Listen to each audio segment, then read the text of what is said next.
Hi there. Welcome to the 120 with Jackie.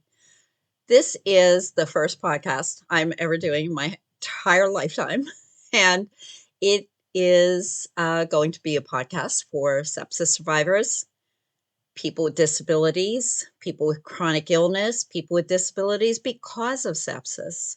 We're going to talk about a lot of things on this series, and I am a septic shock survivor, and I'm calling this the 120 because when I was in the emergency room, I heard the doctors say that I didn't have an hour 20 to be taken to Baltimore, about 75 miles away from the emergency room that morning. I didn't have an hour 20 left to live to be driven by EMS by ambulance, and they had to call a helicopter. So, with that, a little bit about me. I am a former teacher.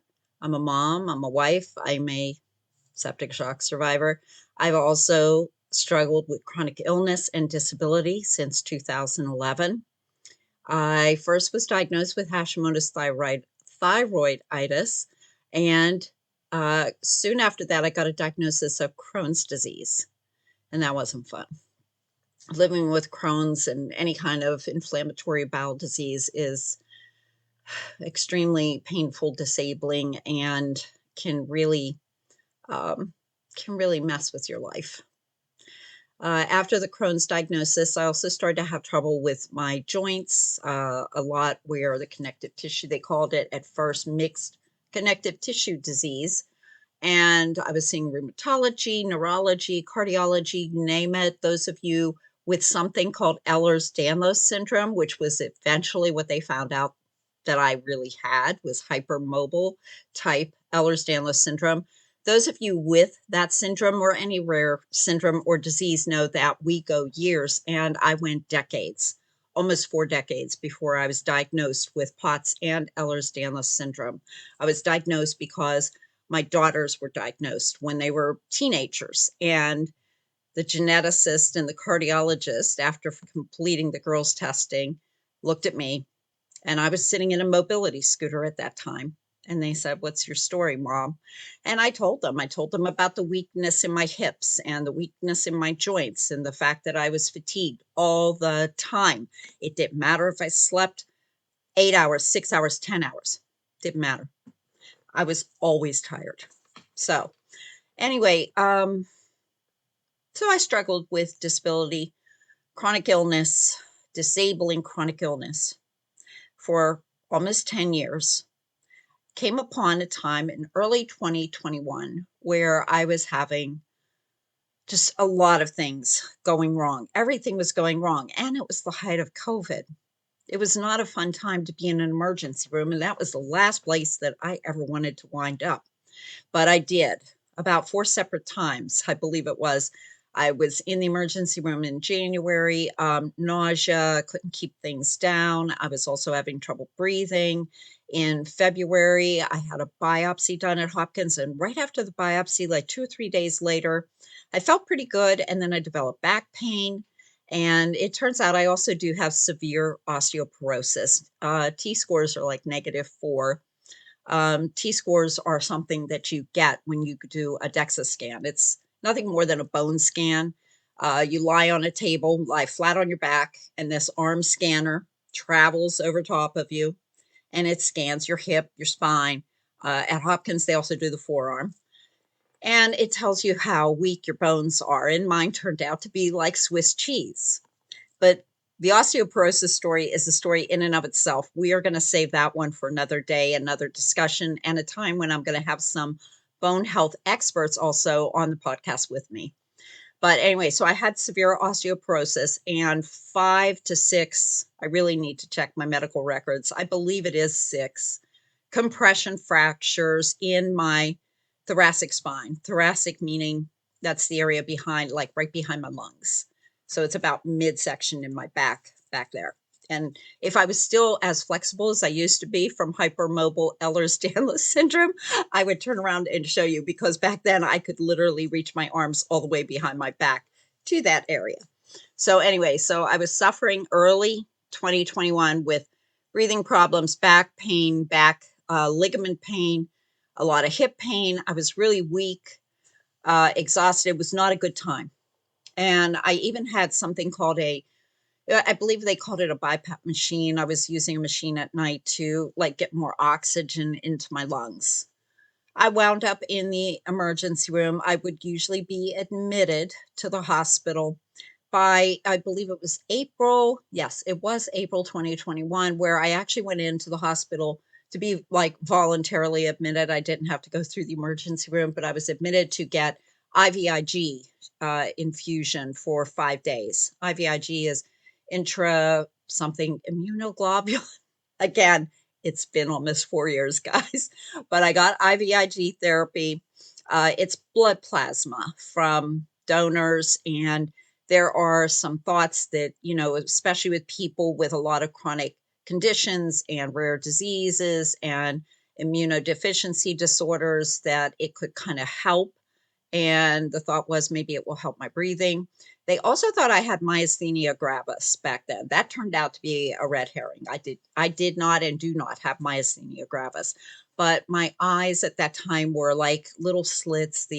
My eyelids were really, really drooping. I was really weak. And so anyway, so I went in April to get the IVIG therapy. And I was also on heavy duty prednisone, 40 milligrams a day. That was neurology, I believe, was putting me on that, to the theory, again, being it will help me breathe. It did make my joints and ligaments feel really good. And I didn't really question it. That when you have a lot of chronic conditions, a lot of us see every ologist in the book. So I see a rheumatologist, cardiologist, pulmonologist, neurologist, and seeing all of these doctors, but none of them really talk to each other. So I believe that the others weren't aware that the neurologist had me on such a high dose of prednisone. And the doctors would say, you need to be careful. Well, they did know that I was on prednisone, actually, because they did tell me I needed to be careful of infection. I thought they meant a cold. In April, when I was in the hospital, they also did an abdominal CAT scan because I was having a lot of stomach pain. And they did the CAT scan, and it showed that I had a thickened bowel.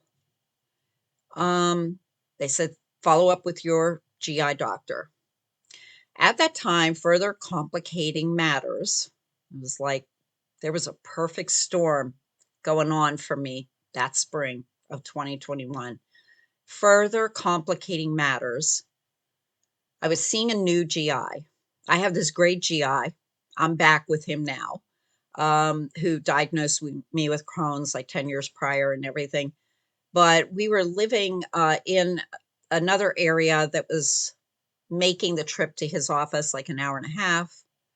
And I said, I got a little lazy and said, let me try a local gastro. I mean, what does it matter? My Crohn's has been quiet, not good for a while, and it's not giving me any trouble. I'll just see this local gastro. And I called the office. I sent the report, the CT scan report and images. I called the office. I said the ER or the hospital said that I need to be seen by gastroenterology. I have a thickened bowel. And the receptionist said, well, she doesn't have any appointments until mid-June. I went, okay. I took the appointment, told my primary care provider. I had this wonderful primary care provider, Renee, for like 10 years. She was treating me and my husband and my family. And she didn't like that. She was not happy. She said, you need to be seen sooner. This was April. Again, keep in mind, I know I just threw a lot of things at you, but this was in April. They find the thickened bowel on the CAT scan, and I'm trying to get in to see a gastro. I called back after I saw Renee in the office. I called back, called gastroenterology back, and I said, my primary says I need to be seen sooner. And the receptionist was a little snotty and said, well, she doesn't have anything available. And I said, did you show her the CAT scan? Did she see the imaging? I don't know if she ever really did. The girl claimed she had. I kind of find it hard to believe that a gastro would just kind of blow that off and not say, hey, get her in here. Oh, and the June appointment was going to be telemedicine too. So I wasn't even getting to go into the office. I said, okay. I was really tired, fatigued. You know how it gets. You are not at your best to be calling doctors every day, remembering that you should be following up, remembering to maybe call them and see if they had cancellations. And I just kind of let it ride. So early May comes, my husband and I go get the our COVID vaccines and everything, and I just I wasn't feeling right. Was not feeling right. And then my son got his master's. My daughter, one of my daughters got her bachelor's. My other daughter, my youngest daughter, was still in college with 2 years left to go. And the girls come home. I did make it up for the graduation. I was there, but I kind of wasn't there. I felt awful.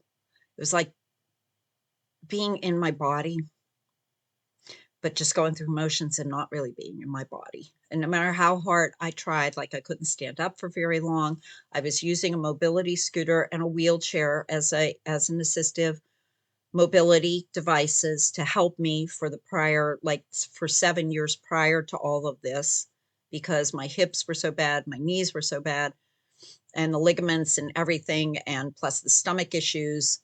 So those mobility aids help me to get out and about. They help me go see my daughter's soccer games. They help me go to the basketball games. They help me see their graduations. And so anyway, I did make it to my one daughter's her graduation, and then we had a little picnic. Again, it's the height of COVID, and my son and his fiance back then, they lived on their own. We lived in another place, and we didn't want to like get together too much at that time inside indoors because they wanted to protect me, and my husband was also disabled. So we had an outdoor picnic to celebrate their graduations. They wore their gowns. We took photos. It was out by the lake. It was beautiful. Less than a week later, well, actually, that Monday after the picnic, I had kyphoplasty done. And again, we'll talk about this all another time. Kyphoplasty is a treatment for osteoporotic fractures. Remember, I mentioned I had those compression fractures in my spine. They were really hurting me also on top of everything else. Like a remember, perfect storm here. And so I did go into the doctor's office on Monday, and I had kyphoplasty where they injected whatever bioagreeable cement. It's not regular cement, but it's made for use in humans. And so they put it into two of the compression fractures, two of the vertebra. And I went home, and supposedly everything was really good. Oh, and on top of everything else, I was having abscessed teeth around this time. And I had two teeth removed the week before. So a lot of things were going on. And I had home health care coming to my home to monitor my health, take my vitals, check my breathing, and all of that. So what had happened was that week on Monday, I had the kyphoplasty done. It was either Tuesday or Wednesday. I saw the neurologist, and my husband and I were trying to point out that I did not look like myself. I didn't look like this. I had this big face, and yeah, I know prednisone gives you a moon face. Well, I had moon face for days, and it was huge. My face was huge. My neck was huge. It was puffed out right here like a bullfrog. My stomach was way out here, and it was rock hard. It was like being pregnant again. It was just this huge stomach, about 6, 7 months along, really hard.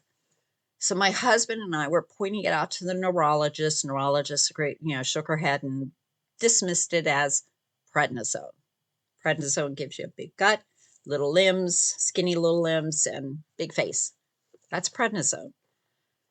And same thing when I got the kyphoplasty, I mentioned it to that doctor too. Yeah, that prednisone you're on, you know, and that's how that went. So I saw the neurologist, checked in with primary care. Friday comes, and I'm seeing home health care. Home health care nurse comes in with my home health care physical therapist. And the physical therapist wanted me to sit on my couch and do like couch squats to get up and down. All right, without using anything to just get up and down on the couch. I said, I can't do that. She says, why? I said, because my left hip hurts. My left hip started hurting probably sometime around Friday morning. Now, hip pain, I was no stranger to hip pain. Again, hypermobile Ehlers-Danlos syndrome. And again, I don't want to overwhelm all of you and go into detail about all of my comorbidities and the health problems that I had that caused my disability. But we're going to have separate episodes in the future on each of these things: osteoporosis, POTS, hypermobile Ehlers-Danlos, and how, especially people with these chronic conditions, how we're more susceptible to sepsis. And this is where I'm finally getting to the point of what's driving me to do this podcast. The number one reason is being a septic shock survivor. I wanted to tell my story. I wanted to host a podcast where I could invite experts on, where I could invite other sepsis survivors on to also tell their stories. The more we share this information and our stories about sepsis and how we came to develop septic shock or sepsis, it will help save lives. It's sort of like, when you hear these stories, when you hear my story and other people's stories, it sticks with you. And, God forbid you have an infection or a family member has an infection, you're going to know what to look out for. So that's the whole point of my starting this podcast is, to talk about sepsis and increase awareness, increase sepsis education, and also bring on sepsis experts to come on here and talk about the ins and outs of this deadly, deadly syndrome. Sepsis affects 1.7 million Americans every year. Every year, 1.7 million. So there are a lot of us survivors out here.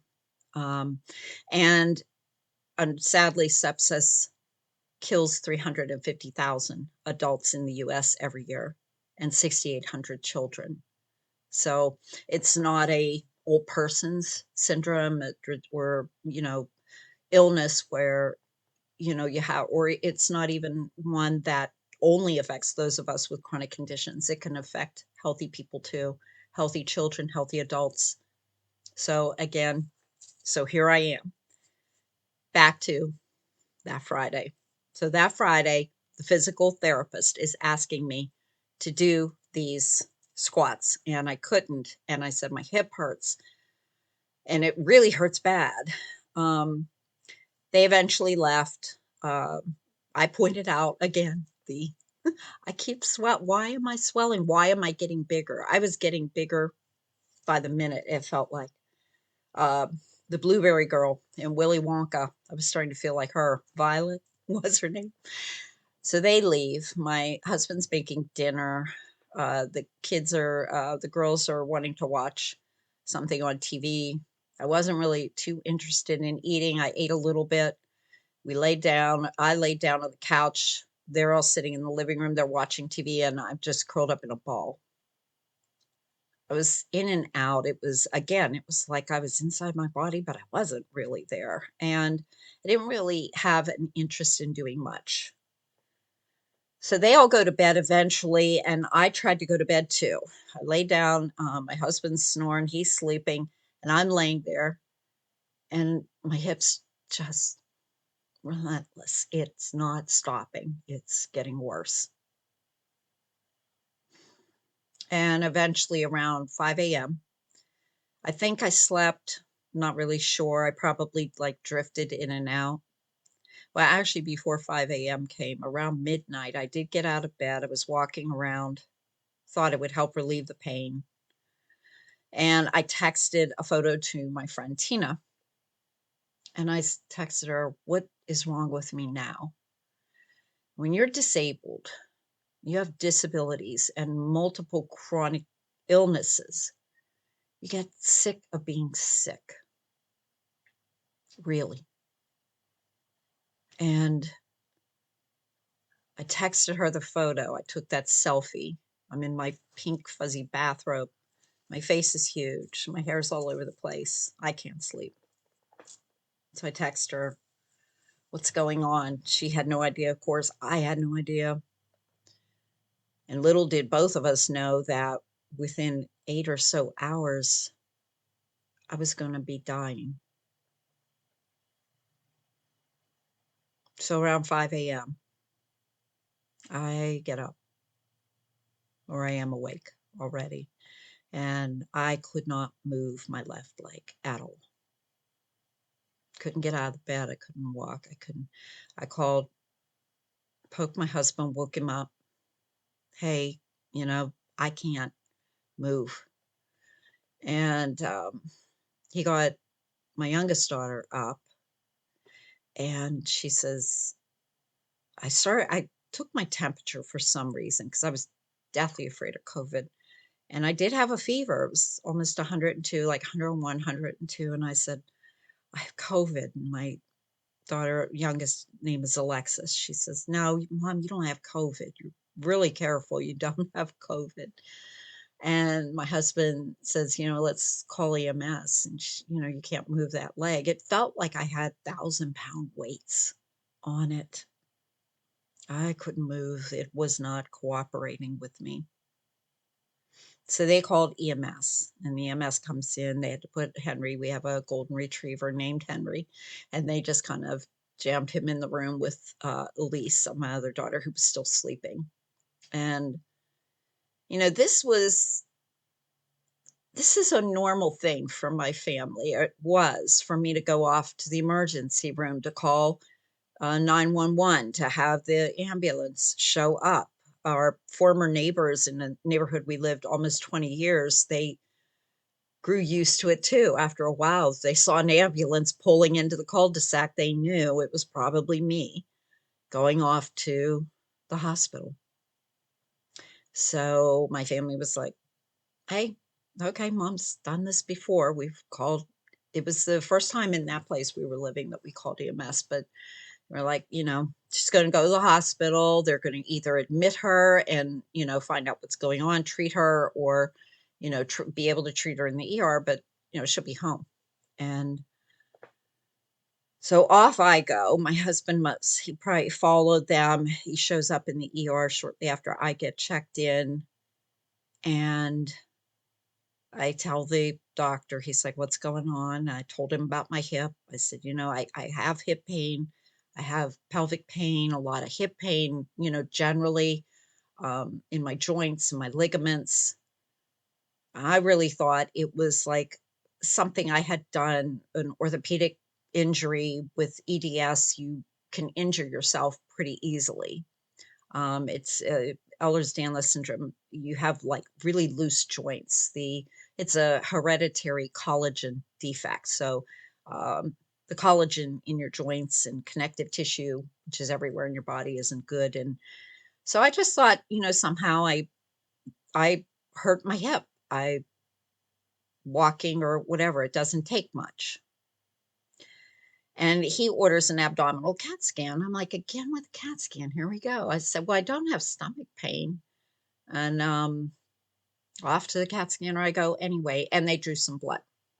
And I was still pretty coherent at this time. I was where my husband was. And it was like after I got back from the CAT scan, and then things started happening. And the doctor's telling me, "You have a perforated bowel." And I'm like, "What? What do you mean I have a perforated bowel? I have a hip injury. What are you talking about?" And he was saying, "You have perforated bowel." And there was, of course, other people in the room, other medical people. He's talking to them, talking to me. He's going, "She's going to need a colostomy, a temporary colostomy, and possibly a tracheotomy." And that was when I think I was starting to fade, because things were like, are they talking to me? Are they talking to the ether out there? I don't know. So I'm starting to think, oh my God, what is happening? This is crazy. And he called down a colorectal surgeon from upstairs somewhere. And the colorectal surgeon saying to me, "I'll operate right here to save your life." And I'm going, "What? What? What do you mean save my life? What do you why aren't you guys rushing things? What's going on?" And he was like, "No, and then they're talking to each other, the doctors are talking to each other, and they're talking about, doing the surgery. Has sepsis. She's going into septic shock. And he said the prednisone was masking it, meaning my belly pain. That's why I didn't have stomach pain, I guess. It sure didn't mask the hip pain. Good thing it didn't too, because that would have been very bad. So I guess then is when I started to go into respiratory failure, because the next thing I know, there's a ventilator going down my throat. I didn't even know it was a ventilator. All I knew was they were shoving something big down my throat, and it felt like a vacuum cleaner hose. That set me off, but I couldn't move because they will tell you this, but they inject paralytic drugs, because a human being getting that kind of a thing shoved down their throat, your first instinct is going to be yank it out. And so yeah, I couldn't move. And I was looking around trying to alert them that I'm still awake. And I thought, can I blink my eyes? And they'll notice. But they knew. I mean, they knew everything that was going on. I didn't think they did. And I couldn't even blink my eyes. And I couldn't turn my head. I was trying, where is my husband? And I didn't know he was out in the hall by the same EMS guys who brought me in. And that's when I heard the doctor saying, um, he said he called out to the EMS guys standing right by my husband, how long to get her to shock trauma.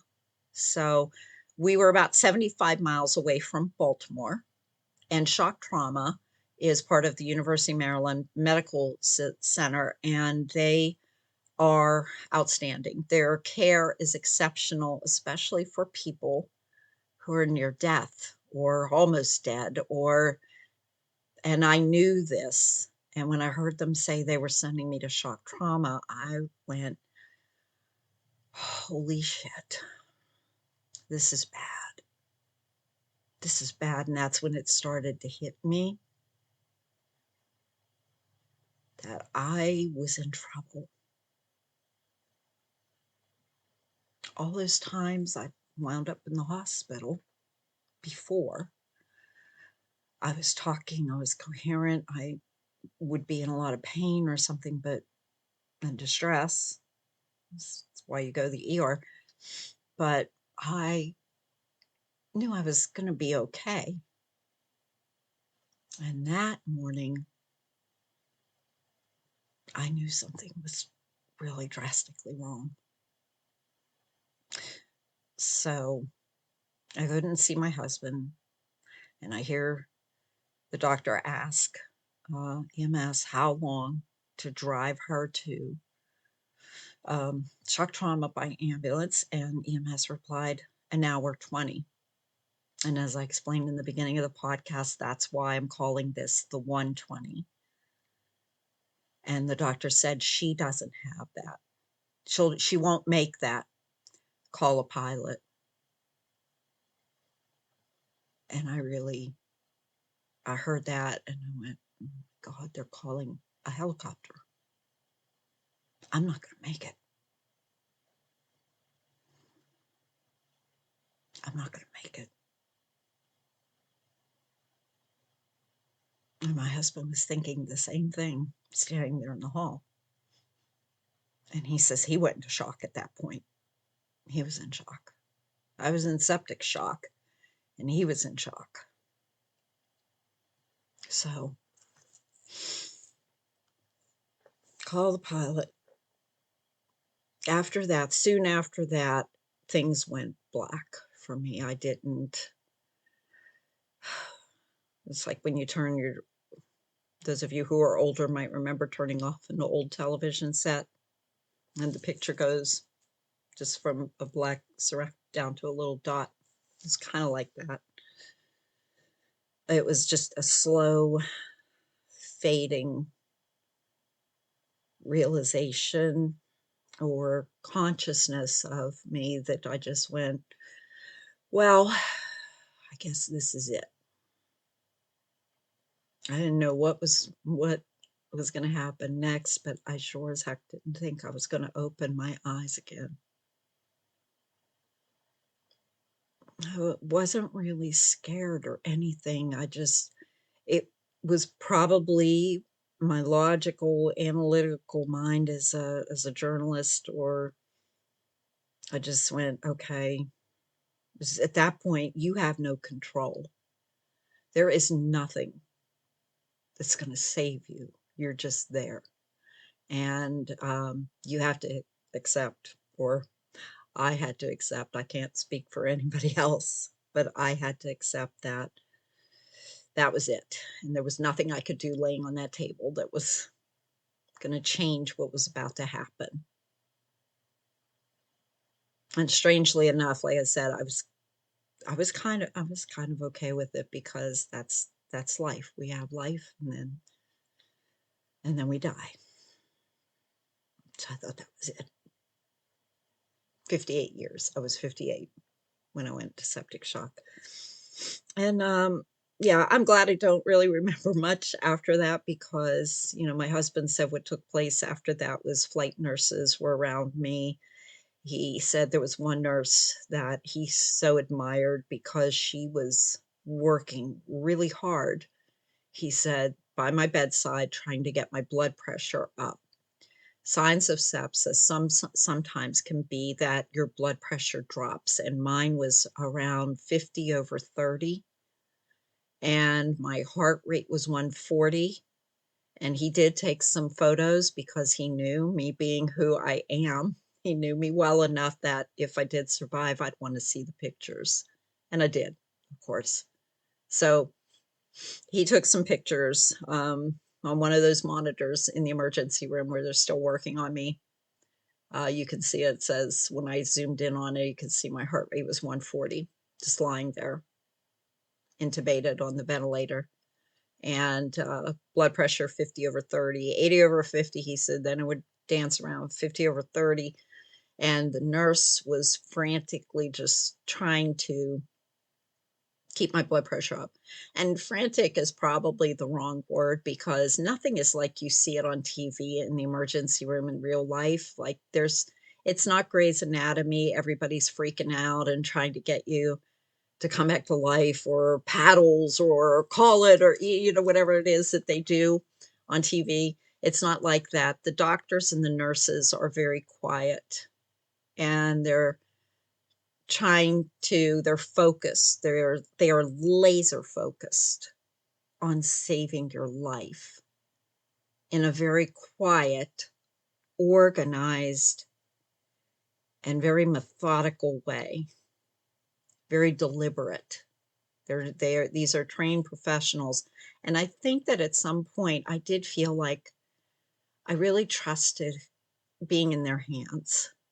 And that's also why I wasn't panicked. Panic didn't come until later.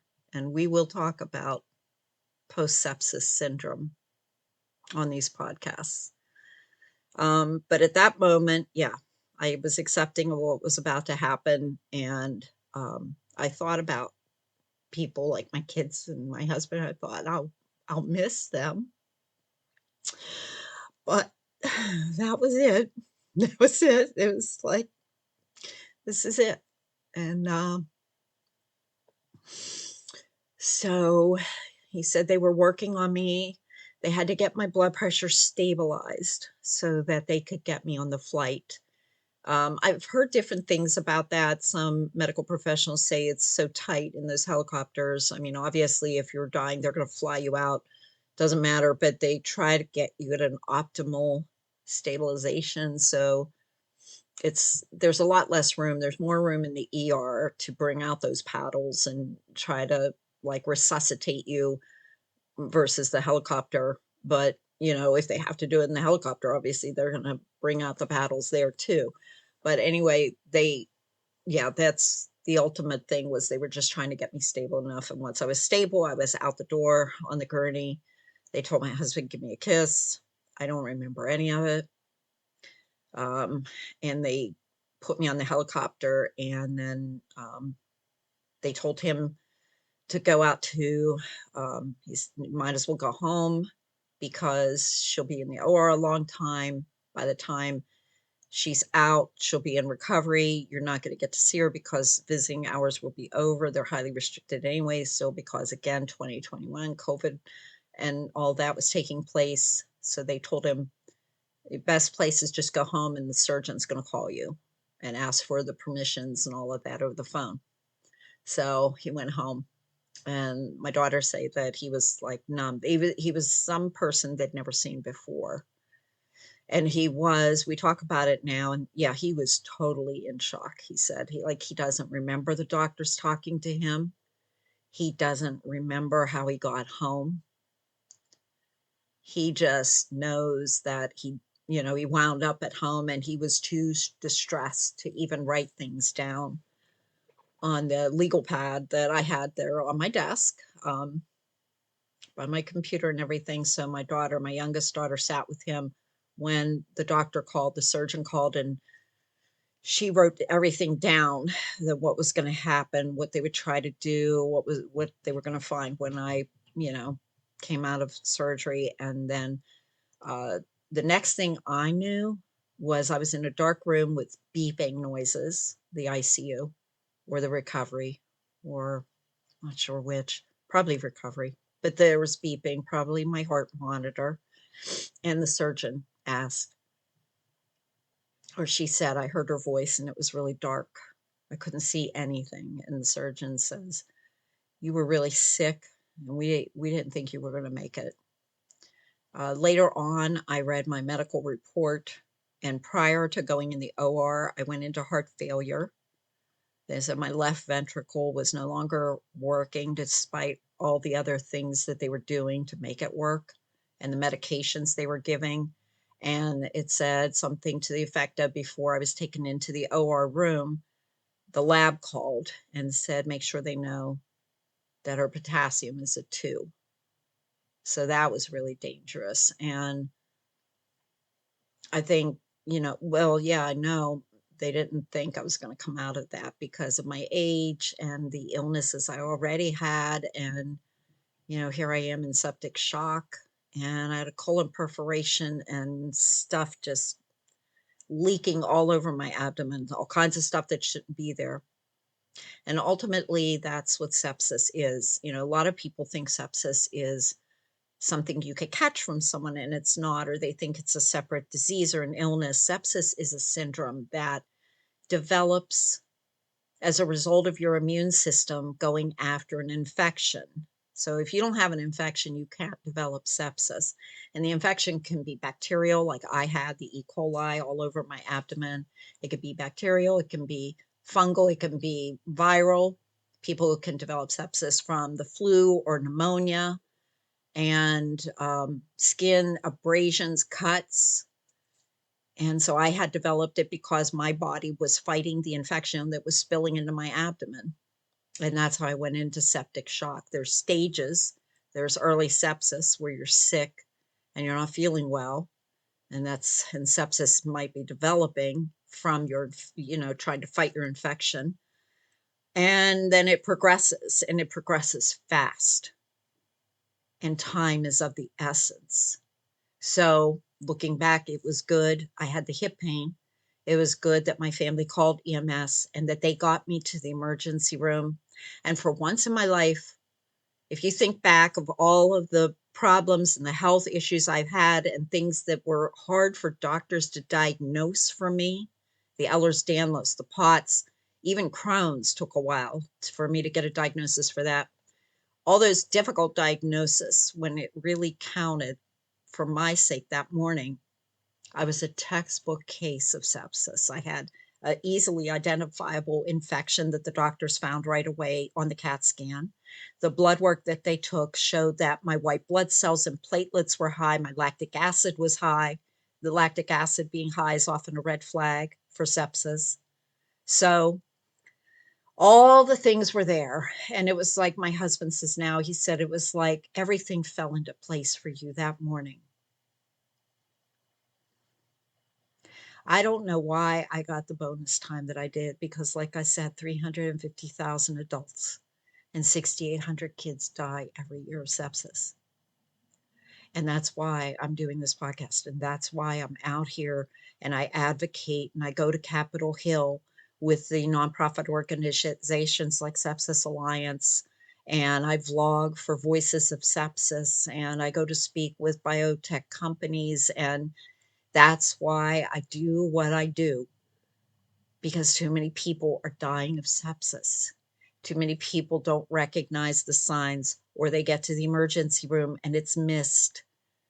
So I'm out here on a mission to inform people of what it's like to go into septic shock, what doctors can do and how they can identify it, the signs and the symptoms, the low blood pressure. Sometimes your blood pressure can be high. It's very hard to tease this all out, but you have to have an infection. Your body goes a little haywire trying to attack that infection. Your blood pressure goes down mostly, but like I said, it can also rise. You can have a very high heart rate. A lot of us have a rapid heart rate. Some people will have a low heart rate. You can have a temperature. You usually have extreme pain, but there are a few people out there who didn't even realize they had an infection. But extreme pain, mental uh, problems like I was going in and out and foggy and lack of understanding. If you see this mental decline, that could be a sign of sepsis. And a lot of people describe it as it was the sickest they ever had felt. And that definitely, I had a lot of experience for 10 years prior being sick and being taken to the hospital. That morning was the sickest I have ever felt in my life. It was the worst thing ever. And a lot of people will describe it that way, that when they went septic, it was just the worst they'd ever felt. So those are some of the signs. Doctors, of course, can, if it's an infection like mine where you have a colon perforation, well, CAT scans and imaging can detect it. But it's not that easy to find an infection sometimes, especially, if it's not something that obvious. And doctors will do blood work and they will look for those signs like high white blood cells. Your little army of your immune system is out there fighting something. High white blood cells, high lactic acid. My platelets were through the roof. I mean, there were just so many screaming red flags in my blood work. Um, and like I said, this is just basically, I'm giving you the primer version of sepsis signs and symptoms and ways doctors can identify it. But it's much more complex than that. And that's why I am, going to do this podcast series to also bring doctors on here and sepsis professionals, asking questions too of you, my audience. If you have questions, you can, message to me or something. I'm on Instagram, Jackie's Journey 4. And, these podcasts will be on Spotify and YouTube, and you can leave comments if you have questions for the next episode so that we can answer your questions here. A lot of people, they hear our stories and they're just in shock. And a lot of people have not heard about sepsis. I didn't know what sepsis was. I'd never ever heard of it until it tried to kill me. And now I know. And I'm letting you know. And I go to Capitol Hill and I let the politicians know.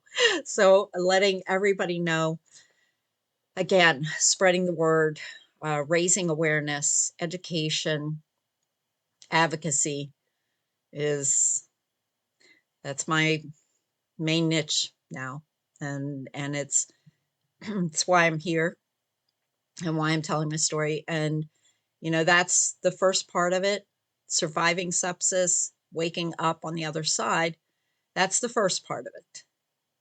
And in the future podcasts, I'll talk about what comes after. And it's nothing short of horrific.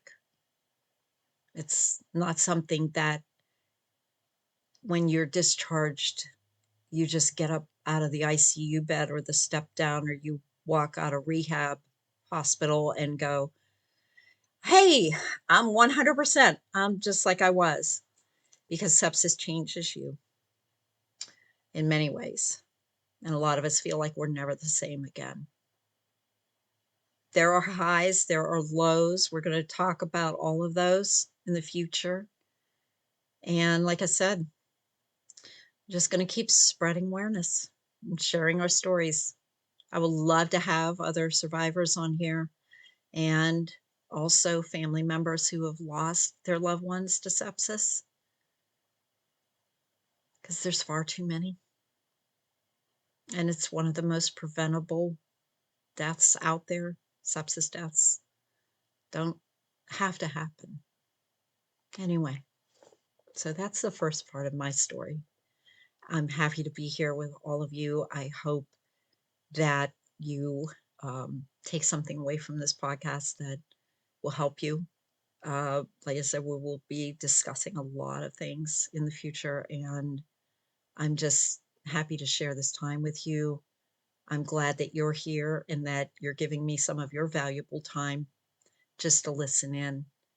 Thank you so much, and we'll see you in a few weeks.